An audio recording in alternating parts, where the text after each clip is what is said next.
کوئی مسلمان اس کا انکاری نہیں ہے کہ انبیاء کا جب سلسلہ ختم ہو گیا تو اللہ تعالیٰ نے علماء کو انبیاء کا وارث بنایا. کوئی مسلمان اس کا انکار نہیں کرتا کہ علماء انبیاء کے وارث نہیں ہیں.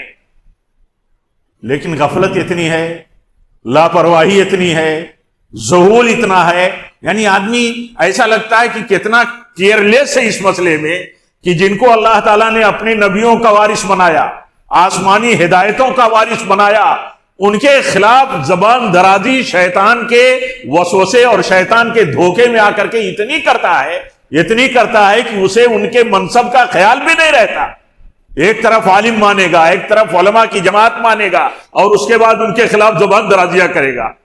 شیطان اس ہتھ کنڈے کے ذریعے چاہتا یہ ہے کہ اللہ کے دین کے اور اللہ کے بندوں کے بیچ میں انبیاء کے بعد جو واسطہ ہیں ان واسطوں کو کمزور کیا جائے، ان واسطوں کی پوزیشن کو ڈاؤن کر دیا جائے. ان کی پوزیشن جب ڈاؤن ہو جائے گی تو ان کا اعتبار نہیں رہے گا، ان کی باتوں کا اعتبار نہیں رہے گا. اسی لیے یہ کوشش بھی اسی دھوکے میں ہے کہ انسان دھوکے میں پڑ جاتا ہے.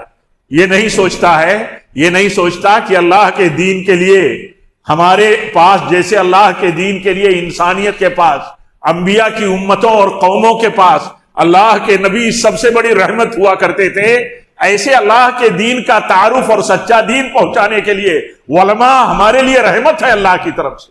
یہ روشنی ہے اللہ کی طرف سے، یہ ہماری عزت ہے اللہ کی طرف سے. ان کی عزت دین کی عزت ہے. اور جب ان سے انسان دور ہوتا ہے، نفرت کرتا ہے، ان کے خلاف باتیں کرتا ہے، تو اس وقت وہ شیطان کے دھوکے میں، چال میں پڑ جاتا ہے، سوچ نہیں پاتا. لاپرواہی اتنا ہے، گناہوں کا اثر اتنا ہے کہ آدمی سوچ نہیں پاتا کہ ہم باتیں کس کے خلاف کر رہے ہیں. اس روئے زمین پر جن کو ہم انبیاء کا وارث مانتے ہیں اور وراثت ان کو منتقل کیا، نبیوں کا سلسلہ بند کر دیا اللہ تعالیٰ نے، تو ہم ان کے خلاف باتیں کرتے ہیں جو انبیاء کے وارث ہیں. گویا کی جو قومیں اپنے انبیاء کے خلاف باتیں کرتی تھیں انہی کے نقش قدم پر ہم چل پڑتے ہیں.